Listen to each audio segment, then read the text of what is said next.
Hello, I'm Scott from Turnabot, and today we're going to go over how to assemble Squeezy 150-gram Sportsman robot. It's a horizontal grab and lift. So it's actually a unique novel mechanism that we developed in-house.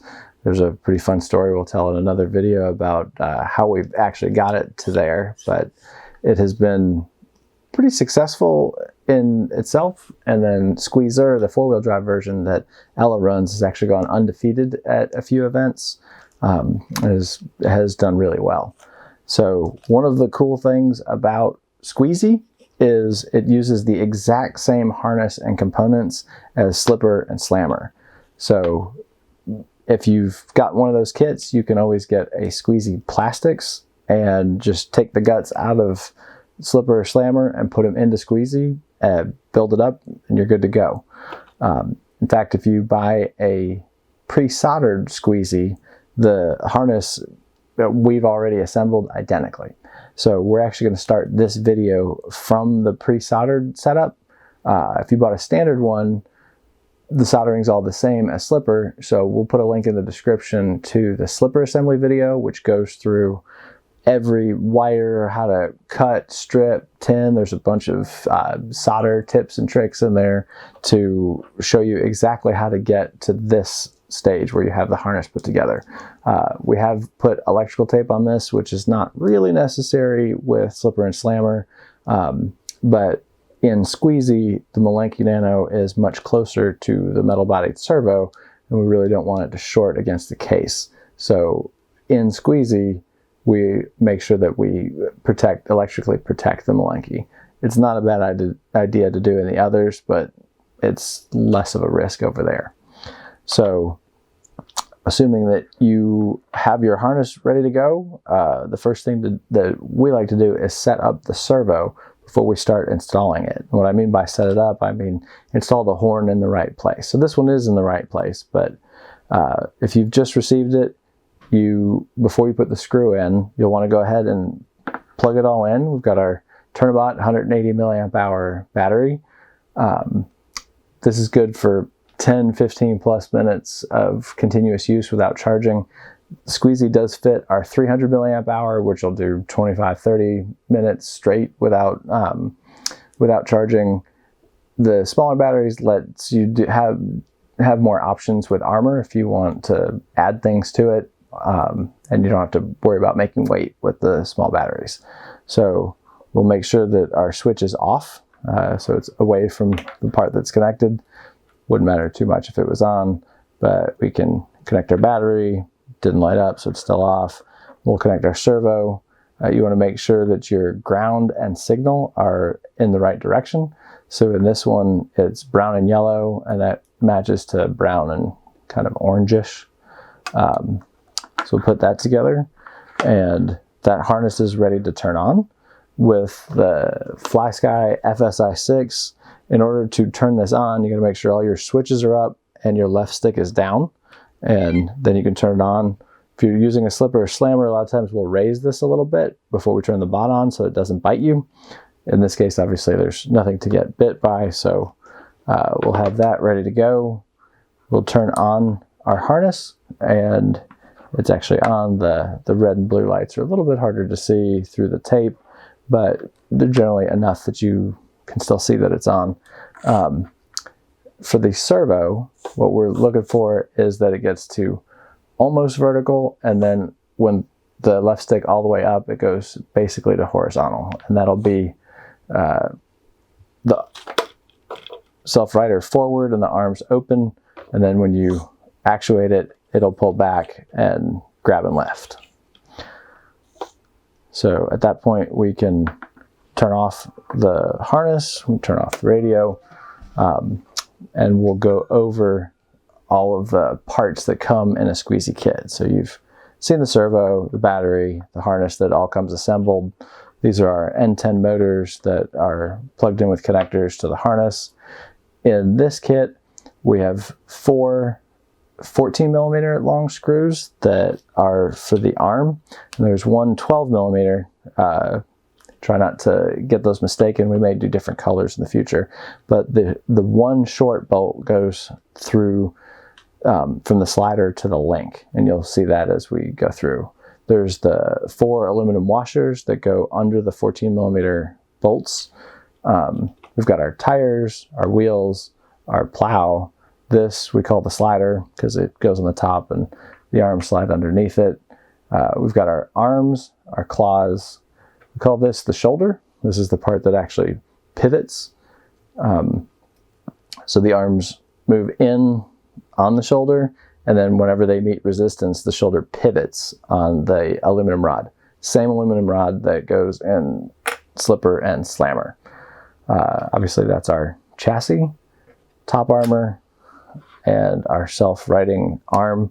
One of our original bots had a cool heart diagram on it, so we try to keep a little bit of that around in each of the progressive bots. It also is a pretty ideal shape for self-righting. You'll have a baggie with at least a dozen screws. For the most part, we use these, and they all have a 1.5mm hex driver, which is included in the kit, and that's what attaches almost everything. So in this setup, once our servo is set to the right angle, go ahead and put the motors in. So when they've come out of there, you can see on the Malenki board which one's right and which one's left. The long one in a slipper goes over to the right, so we still keep that on the right, just makes it easier.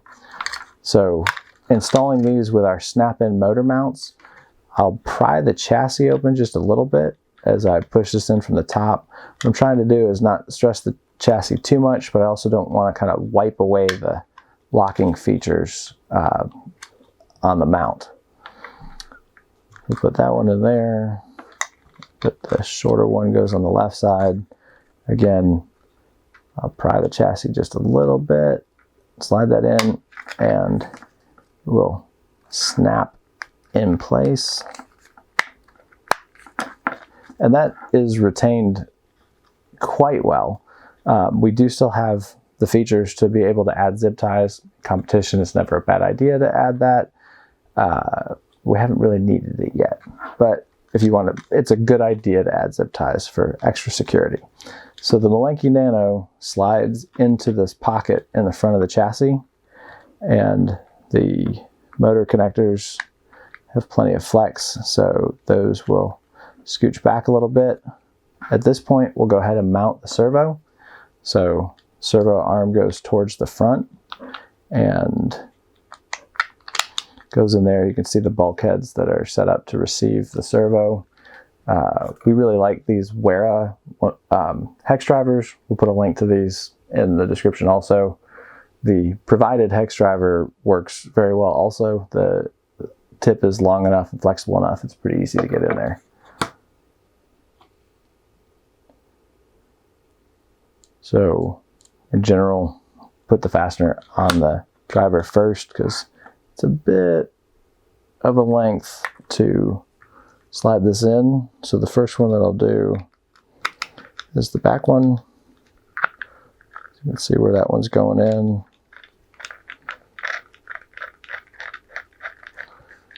Now these do take a fair amount of stress. This does all the self-righting and the grabbing. And with our new printers, the plastic's pretty solid to hold it. So you want to get that one pretty snug. It's just plastic, so don't go nuts on it, but you do want them good and tight. If you ever have issues in competition, as I've said in other videos, a little dab of super glue goes a long way. So we'll load up the second fastener for the servo, get that mounted.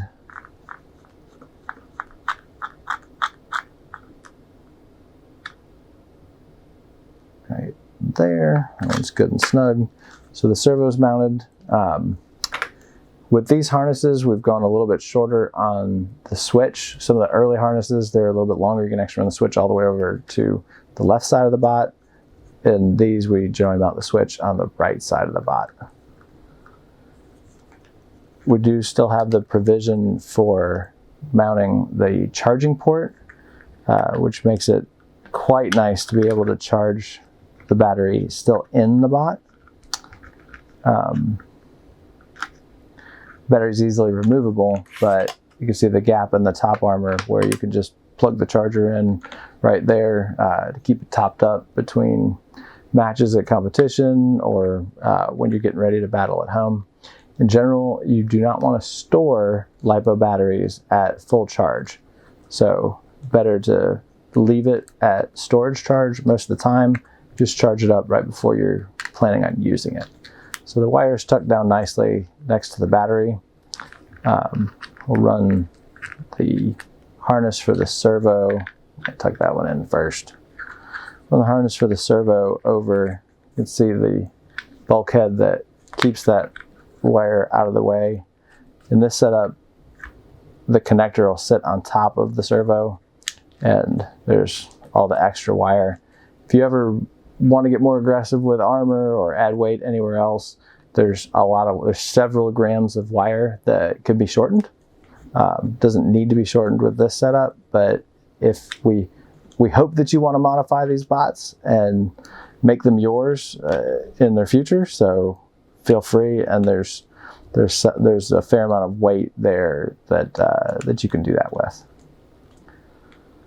So we'll make sure that these motor connectors are tucked in. Same thing with the motor connectors. You can always replace those with directly soldering the motors on. That's another several grams if you ever need it. So we'll tuck all of that away in there. For mounting the arm setup, we'll actually go ahead and put the top armor on to make it easier to kind of manhandle while we're putting the whole arm setup together. So like I said, we use the same screws everywhere. You'll have extras in the kit if you're building up a squeezy, because there's over a dozen of them in there for putting together slipper and slammer. Things like this are easier if you have not put the wheels and tires on yet. If you have, you just want to avoid pushing down too hard on the chassis, popping the motors up out of their mounts. We'll just put the front 2 screws in here for now. So if we did put the wheels and tires on, we could actually drive it around and move the servo, and you could see that with pretty high confidence that this is all working. So we'll skip that step at the moment and get ready to assemble the arms. So the arms go into the claws. There is a right arm and a left arm. We set this up to make it as secure as we can get it. So you'll see that that's kind of a rectangle with a big chamfer. There's a mating claw. So that's how the arms and the claws go together. We felt like that was the most secure and lightest, the most efficient way to do that. You can use any kind of glue. You can use super glue, you can use hot glue. We had used fasteners initially, but Squeezy can get close on weight, and particularly for squeezer. And we found that gluing the claws on, if you use super glue with accelerator, a spinner can destroy the claw without removing it from the arm, and it's very light and quick. So we really like this BSI stuff. These kits are available on Amazon. It's a good balance of how much super glue you get and how much accelerator. I would suggest not buying super glue in too large of volumes because it goes bad before you can use it. This stuff is pretty magic if you've never tried it before. So that's your accelerator. One of the best ways to use it is to put super glue on one, put the accelerator on the other, and we put it together. They claim a 3-second working time. That's probably being generous. It's more like a 1-second working time. So when we glue them here, that'll be the outside. Don't glue that part. But I'll cover the rest of the end of the arm that goes in with a fairly generous helping of it. So for those of you that are familiar with super glue but not accelerator, normally you use very little super glue because it requires pressure and no air to cure. Well, the accelerator or activator makes cure no matter what. You can actually build up a chunk, a wall, a seam, a puddle of it, and with the accelerator it would make it solid. You do want to make sure that you don't spray the accelerator anywhere near the super glue because it'll make that bottle go bad. So that's my arm coated with super glue. I'll carefully put that where it won't get on anything. This is the claw that'll be going on it. I make sure that I'm aware of the orientation of how that's going to go in. And I'll go ahead and put a spritz of activator in there. And then when I stick the arm in there, like I said, I've got about a second to make sure it seats. So that's it. Just jam it in there, give it a little wiggle, make sure the activator touches the glue all the way around. At most, count to 3, and boom, that is now one piece. Like I said, I would destroy the claw before I could get the arm out of the claw. Repeat that on the other side. So again, super glue, top, the 2 inner edges, put a little bit on the end and the bottom. I do go ahead and make it a little bit thick to make sure that it's going to reach out and touch the activator. At this point, you can close your super glue. I'll put that down carefully. Again, think about my orientation of how I'm going to put that on there. Get a spritz or 2 inside the claw. And then when I go to assemble this, try and do it in one shot. Basically like that. Give it some good wiggles just to make sure that the activator has all touched the super glue. If you feel like it hasn't, give it another spritz of super glue. Like I said, with this, you can make a puddle of super glue, or you can make a joint somewhere and spray it, and it'll harden with no pressure, no issues. So again, that has become one. That's our claw and arm assembly. Go ahead and put this away.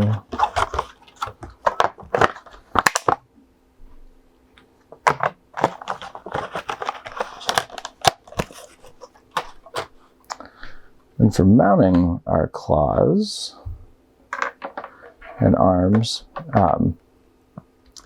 so the one shorter one, the 12 millimeter, we'll set that aside for the moment. So the rest of these are all the same.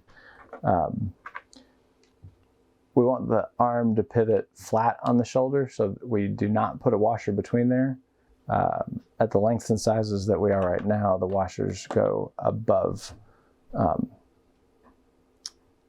the arm and above the slider. So this will go through there quite nicely. To make sure it's going square, I generally pinch it flat together to make sure that when I run this in, it's going to go in square.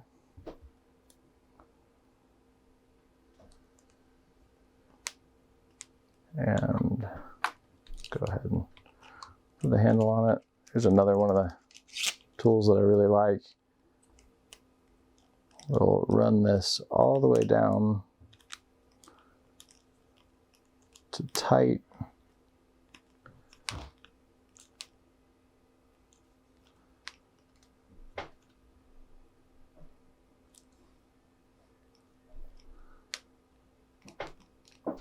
Turn that to the point where it doesn't pivot, and I'll back it off a half a turn. So that should move freely now. That's what you're looking for. It's pretty precise. It doesn't have much wiggle, but it has plenty of freedom. And like I said, with our current printings, that's in there like good and snug. So I'll do the same thing on the other side. M3 by 14. Managed to get a really good deal on these fancy aluminum washers. Pretty pleased about that. Again, I'll squeeze it flat to make sure that it goes in square.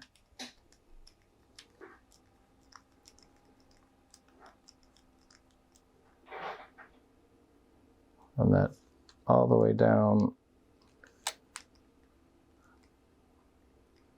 until it binds, then back it off about a half a turn. So there we have it. You can see that it does move nice and free. Doesn't have too much flex. It's a good setup. Next step will be putting the slider on top of the arms. Now, a lot of washers will have a side that they're punched from, and we want that less sharp side to be down so that it can slide on the tops of these. So often I'll just slide the washer around, and on one side it slides real easily, on the other side it tends to grab. So that's the side that slides real easy, so that's the side that I want down.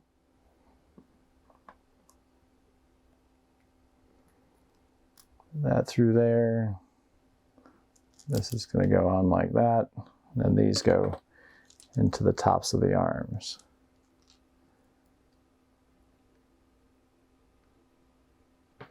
So again, I like to put my parts together flat. So I feel like that helps me make sure that the fastener's going in as square as I can get it.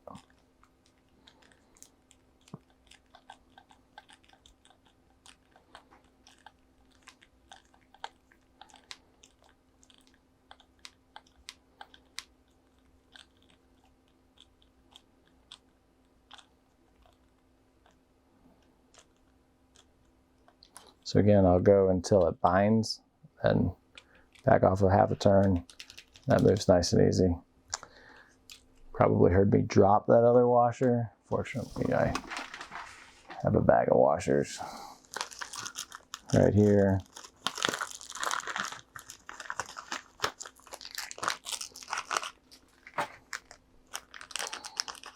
It's good to have spares. We generally include at least one spare of everything in the kits. The main screws, there's several spares.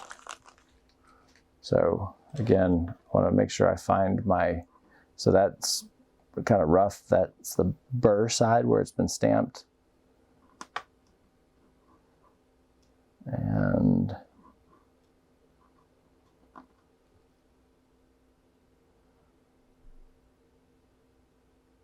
it's got a little bit of a burr on both sides.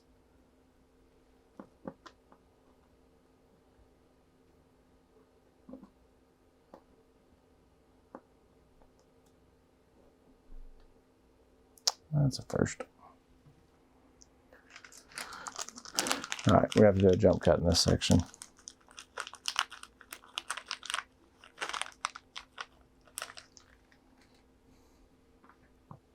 So again, with the washers, the side that they're punched on has a much sharper burr that will kind of snag on whatever they're on. The other side will move much smoother. So we want to make sure that that side's pointing down so it's less likely to bite into this. We want this sliding joint to be as smooth as it can be. So load it up. I'm going to make sure these go in square.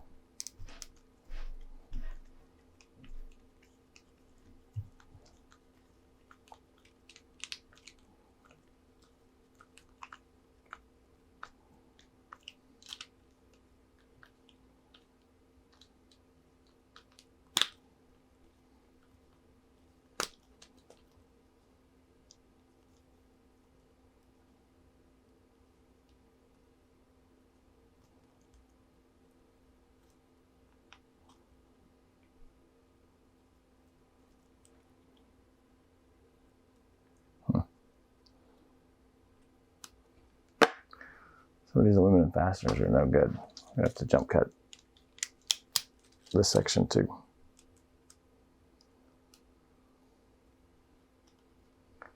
I have a feeling that Bobby might want to come down, and the light's been red for a while.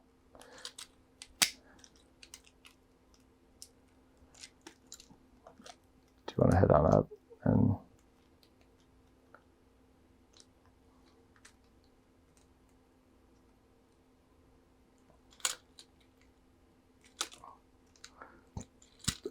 I don't think there's a timer on there.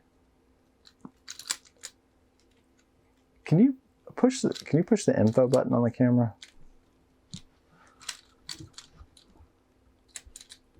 Where?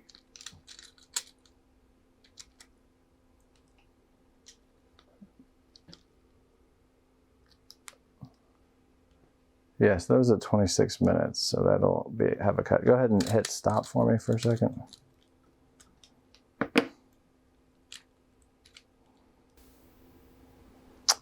So again, with washers, they're stamped from one side, so one side slides pretty smooth, the other side kind of stick. You want the side that slides smoothest to be down, so that it slides nicely on the slider. Put that through there. That piece will move like that, and it often will be carrying another bot when it does.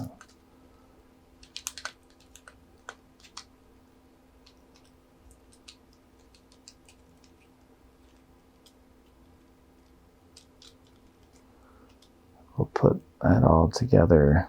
And again, we want to make sure that our fasteners go in real square so they don't cause a bind on anything. We'll run that one all the way down until it does bind, and then back off just about a half a turn. So there we have it. So you can see the slider slides freely on the arms, and the arms move real freely on the shoulder. So that's that part. The shoulder is held to the chassis with the aluminum rod, same rod as slipper and slammer. In general, we can slide that in.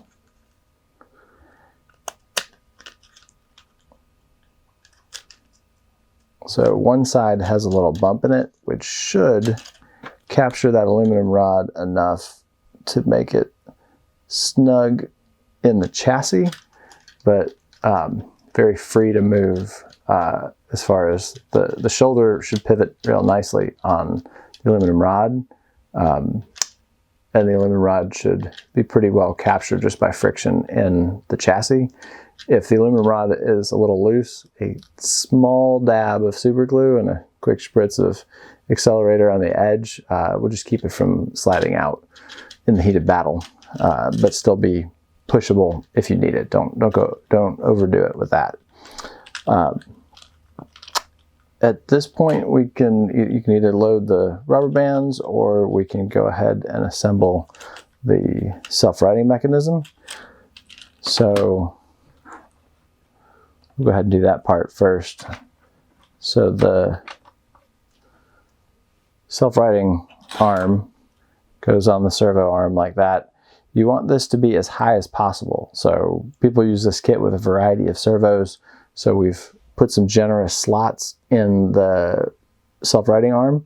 The self-righting arm will attach to the link.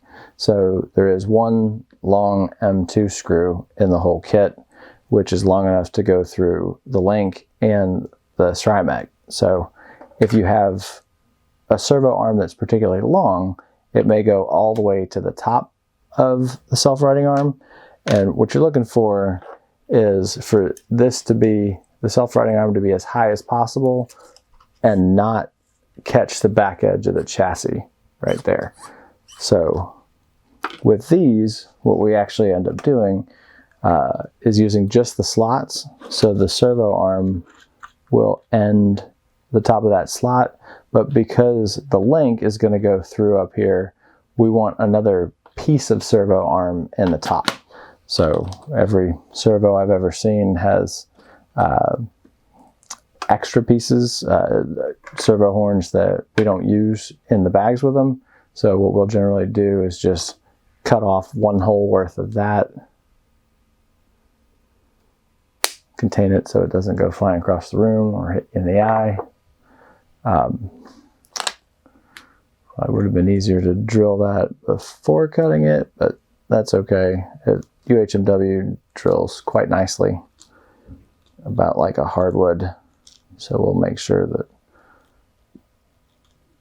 that is free on there.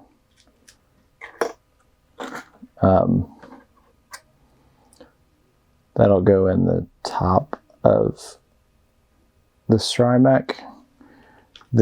As you can see on here, the link goes on the right side of the self-righting arm. And like I said, it goes through with the one longer screw that's in the whole kit. Still uses that 1.5 millimeter hex driver.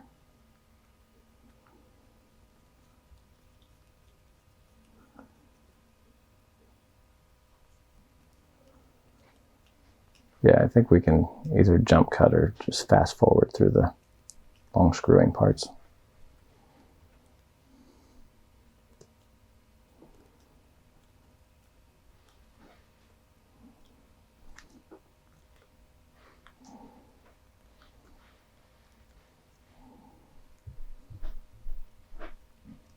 All right, so then finish screwing the long screw into the link and the self-righting mechanism.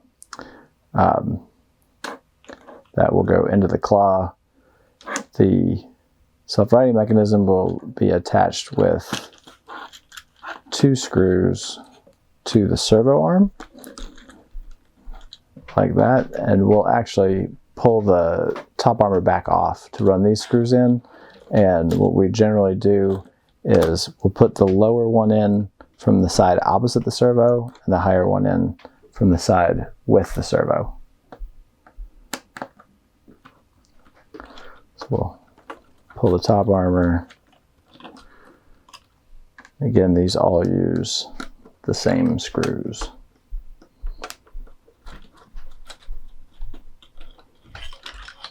Just pull that out for the moment.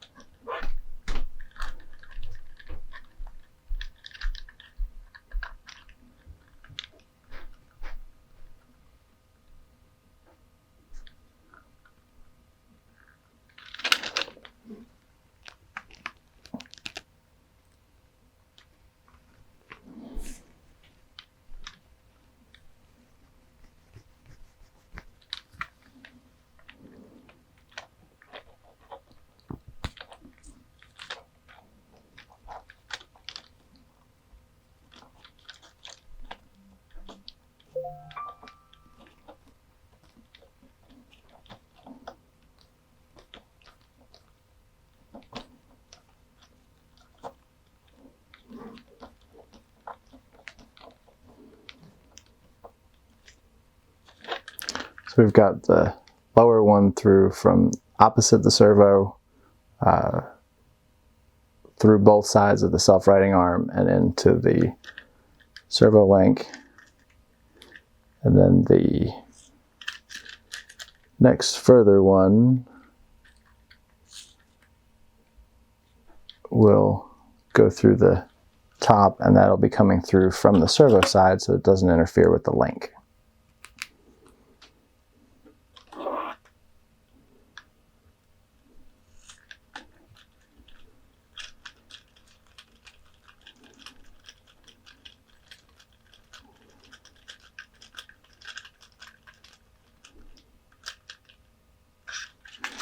There we go. There's the self-righting mechanism on the servo arm.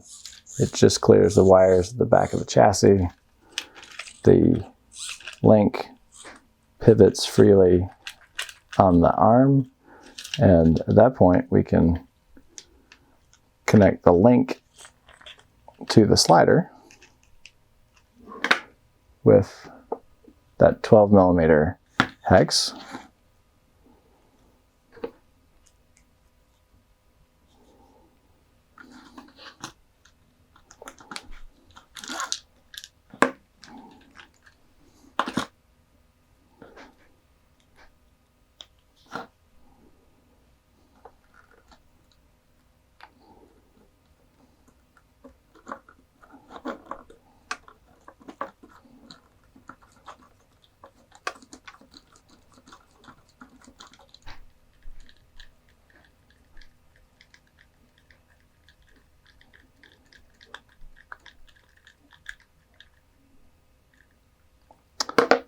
That one will snug up in the far side and still pivot freely.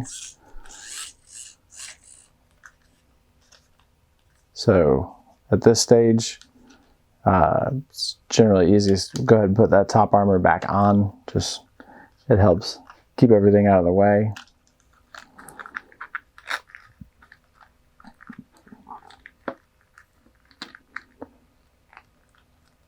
Check the wiring. Grab the top armor.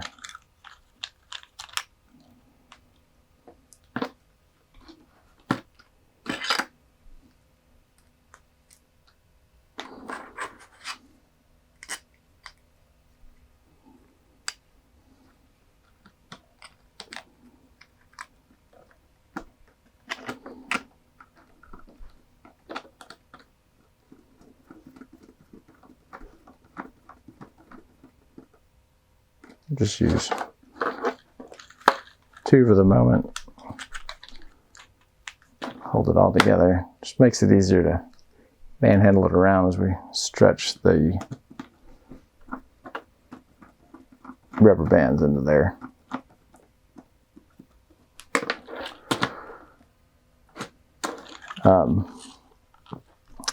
So there's a paper clip in all of the kits.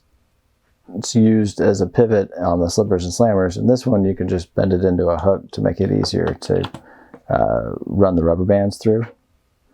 So what I like to do is put the hook up through the bottom, hook the rubber band on it, snag it on the mount that sticks out of the shoulder, and pull it across. I'm going to take the rubber band and go in from the top, hook it,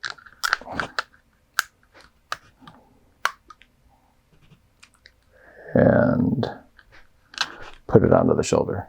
So that'll make sure that it grabs before it lifts. And depending on how many rubber bands or how much tension you put on them will kind of control the force of the grabbing before the lifting. So with this size rubber band, I'll often do 2. It's also nice to have a little bit of backup just in case one of these does manage to get hit. It's pretty rare with these, but just in case. You do want to try and keep them going flat across the bottom of the bot.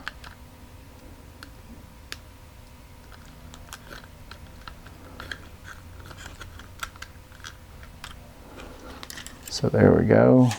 We'll get a good grab before it lifts, and it makes sure that the arms come down every time. At this point, we'll just mount the plow, and then have several zip ties to mount. All right, Ella, go ahead and hit stop for me. Will you?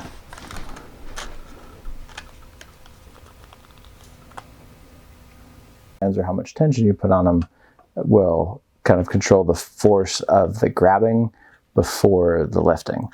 So with this size rubber band, I'll often do 2.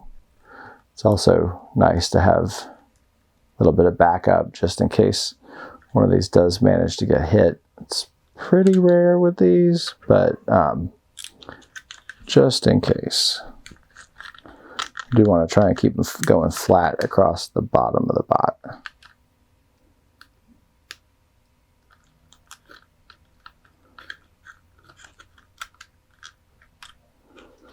So there we go. We'll get a good grab before it lifts, and it makes sure that the arms come down every time. At this point, we'll just mount the plow and then have several zip ties to mount. All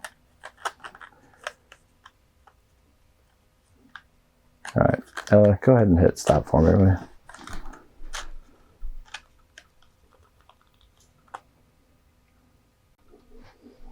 All right, so at this point, you can see that the arms swing below horizontal to the chassis, and there's a cool feature right there that lets you level that out. So your shortest M3 screw actually goes into the shoulder right there. And you can see that as that screws down, it actually lets you set it's a stop for the level of the arms. So that lets you set them so they swing in level and grab and then lift. So with that in place, we can mount the plow.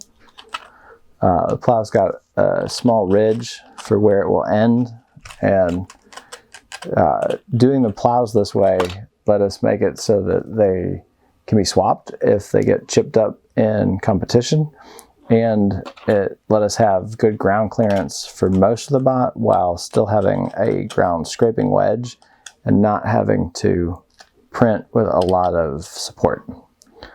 So these bolt-on plows make a big difference, letting it be competitive and plastic efficient.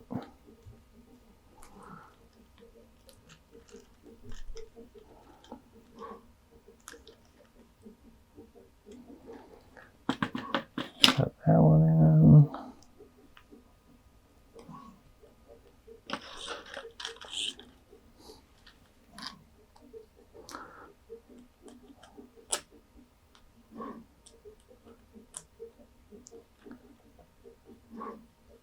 So the ridge does give a good firm stop to it, but looking through it helps to make sure that you have it in the right alignment before you screw it all together.